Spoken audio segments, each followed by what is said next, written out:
পরিবারের লোকও ছিল না। আমি আমার ভাই পরিচয় তাকে ভর্তি করিয়েছি, কারণ তিনি এতটা তাকে নির্যাতন করা হয়েছিল যে তার জীবন এবং মৃত্যুর সন্ধিক্ষণে তিনি দাঁড়িয়েছিলেন। তখন আমি জানতাম না যে এই নাহিদ দুইটা মন্ত্রণালয় সামলাবে। আমার বাড়ি পটুয়াখালী, আমি কলাপাড়া উপজেলার সন্তান। আমার বাবার নাম মোহাম্মদ শাহাবুদ্দিন তালুকদার। আমরা 4 বোন 1 ভাই, আমি দ্বিতীয়। আমার বড় বোন সংসার করছেন, তার বিয়ে হয়েছেন। আর আমি গণ অধিকার পরিষদের উচ্চতর পরিষদের সদস্য হিসেবে দায়িত্ব পালন করছি। আমি একজন রাজনৈতিক কর্মী, আপনাদের সাথে দীর্ঘ 6টি বছর ধরে আছি।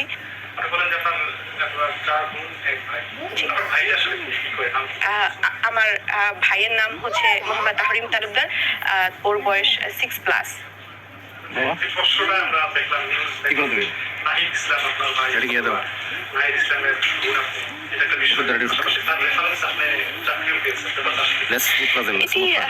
সত্যিকারই একটি দুঃখজনক ঘটনা, এবং এর সাথে কোনোভাবেই আমি বা আমার পরিবার কিংবা নাহিদের পরিবার কেউই জ্ঞাত নয়, এবং সেই সাথে আমরা উভয় পক্ষই বিব্রত, এবং একাধিকবার সেটি ক্লিয়ার করা হয়েছে। আমি বিডি প্যারোনামা নামে একটি অনলাইন পোর্টালের মাধ্যমে আমি দেখেছি এই সংবাদটি প্রকাশ করা হয়েছে, এবং সোশ্যাল মিডিয়ার মাধ্যমেই সেটি আমার জানার সুযোগ হয়েছে।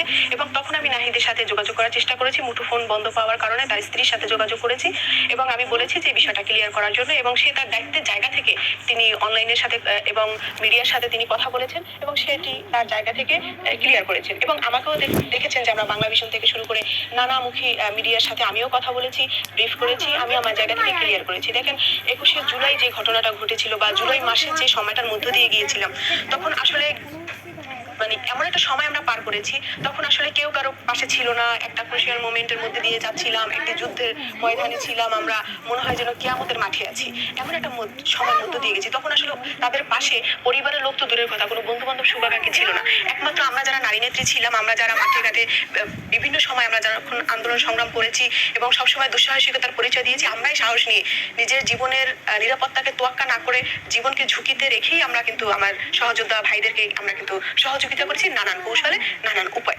তারই ধারাবাহিকতা ধরে আমি গণ অধিকার পরিষদের উচ্চতর পরিষদের সদস্য, এবং সেই জায়গা থেকে নাহিদ ইসলাম, আসিফ মাহমুদ এবং নুসরাত তাবাসসুম থেকে শুরু করে অনেক বৈষম্য বিরোধী সমন্বয়কে কিন্তু আমাদের ছাত্র অধিকার পরিষদের সাবেক দায়িত্বশীল ছিলেন। তো সেই জায়গা থেকে ওদের সাথে আমার একটা ভালো সম্পর্ক ছিলেন, এবং সেই সাথে ইউনিভার্সিটির ওরা আমি বড় বোন হই। তো ঢাকা বিশ্ববিদ্যালয় থেকে আমার একটা শিক্ষা কার্যক্রম শেষ হওয়ার ফলে, যার কারণে ওদের সাথে আমার একটা ঢাবিয়ান সম্পর্ক ছিল।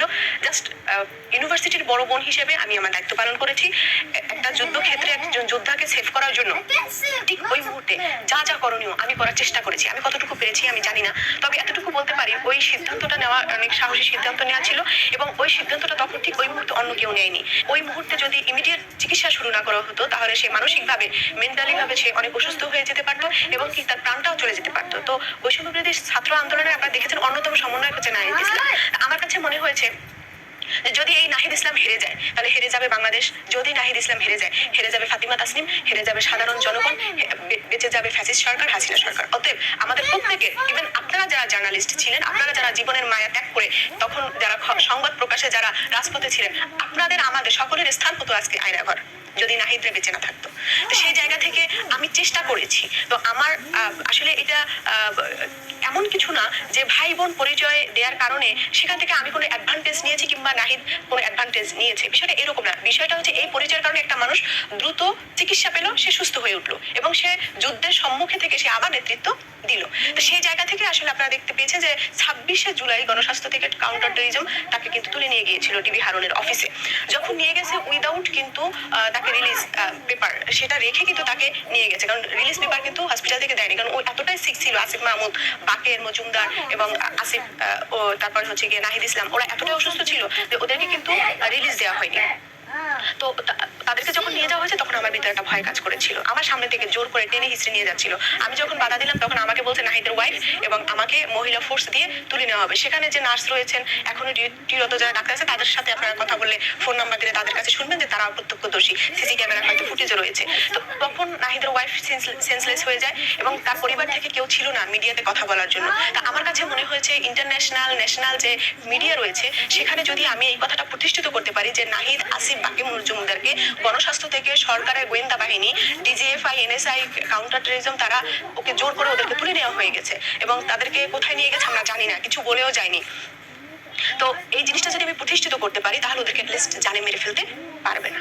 তো সেই জায়গা থেকে আমার এই পদক্ষেপ নেওয়া। মোট কথা বলতে পারেন যে আমার নিজের জীবনকে আসলে মৃত্যুর মুখে দাঁড় করিয়ে আমার আসলে এই সিদ্ধান্তটা নেওয়া হয়েছে এবং আমি কথা বলেছি। এবং তার সাথে একটি কথা বলতে চাচ্ছি, আসলে নাহিদ আমার ভাই বা আমি তার বোন, সেটি বড় কথা না। বড় কথা কোনটি, যে এই ভাই বোনের সম্পর্ককে দেখিয়ে তারা উপদেষ্টা হওয়ার পর আপনারা সাংবাদিকরা নাহিদের অফিস আমাকে দেখেছেন কিনা, বা নাহিদের পরিবারের সাথে আমার খুব একটা উঠাবস আপনারা দেখেছেন কিনা। সোশ্যাল মিডিয়া বা অনলাইন অফলাইনে আপনারা অনেক ডিটেকটিভ জার্নালিস্ট রয়েছেন, তারা খুঁজে বের করেন।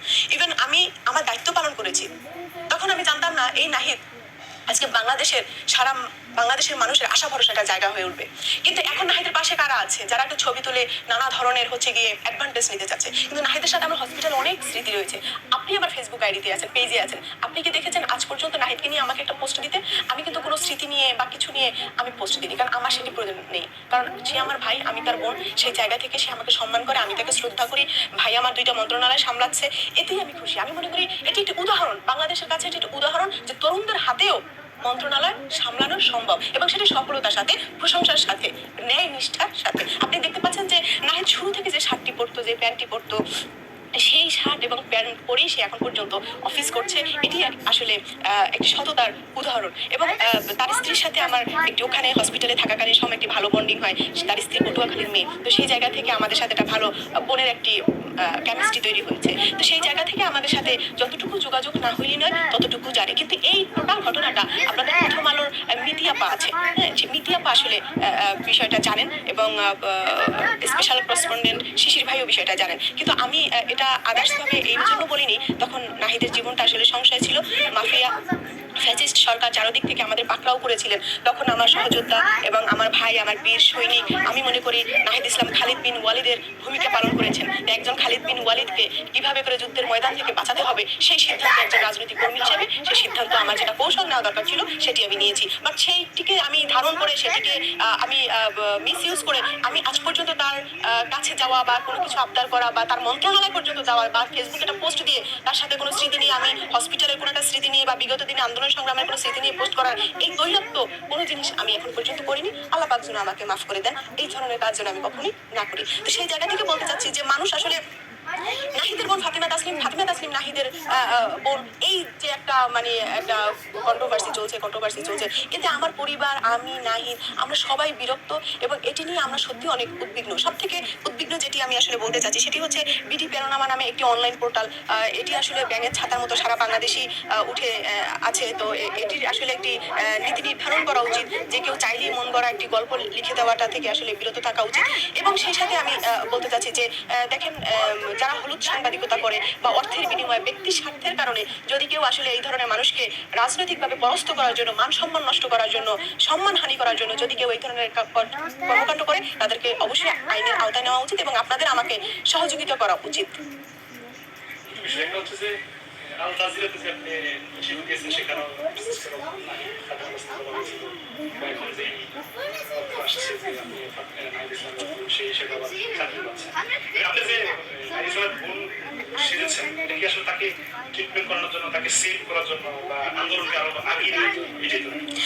সেটি আমার বক্তব্যের মধ্যে ইতিমধ্যে প্রমাণ হয়ে গেছেন, আমি সেটি অলরেডি ক্লিয়ার করেছি। আর যতটুকু বলতে চাচ্ছি যে দেখেন, আমি নাহিদ ইসলামের বোন বলে নাহিদকে যে তুলে নেওয়া হয়েছে সেই বিষয়টি আসলে প্রতিষ্ঠিত করার জন্যই আমার এই বক্তব্যটি দেয়া। কিন্তু তারা যে মন্ত্রণালয় সামলাবে বা তারা যে 2টি মন্ত্রণালয় সামলাবে, এত একটা ভালো অবস্থানে থাকবে, তখন তো আসলে আমরা কেউ ভাবিনি। তখন তো সে একজন যোদ্ধা ছিল, একজন খালিদ বিন ওয়ালিদ ছিল। তো সেই জায়গা থেকে আমার এটি ধরেন আমার উদারতা মনে করতে পারেন। তো সেই জায়গা থেকে আমি এই দায়িত্বটুকু আমি জাস্ট কৌশল আমি অবলম্বন করেছি।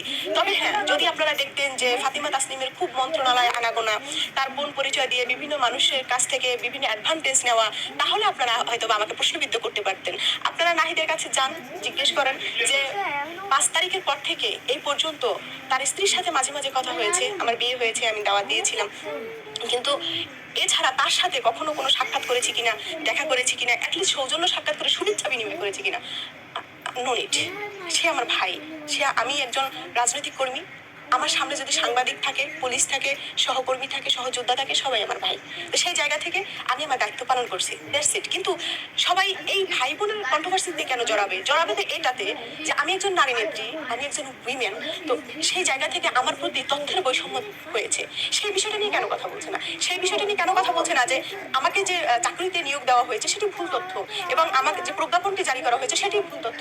সেটি নিয়ে তো সুশীল সমাজ বা অন্য কেউ বা যারা আসলে দেশকে নিয়ে ভাবে, রাজনীতি নিয়ে ভাবে, তারা তো একটি নিয়ে প্রশ্ন করছে না যে ফাতেমা তাসনিমের উপর তথ্যের বৈষম্য হচ্ছে। কিরকম বৈষম্য হচ্ছে? সে কোনো মগবাজারে কোনো কোচিং সেন্টারে ক্লাস করায়নি, তার হাজবেন্ডের নাম ভুল, তার চাকরিটি হয়নি। এই তিনটা মেজর টপিকস বাদ দিয়ে শুধু নাহিদের বোন ফাতেমা তাসনিম, এটা কেন? নাহিদ মন্ত্রণালয় সামলাচ্ছে বলে? আপনাদেরকে একটি কথা বলতে চাই, দেখেন আমরা যারা গণ অধিকার পরিষদ করি, আমাদের ভিতরে কিন্তু লোভ লালসা নেই।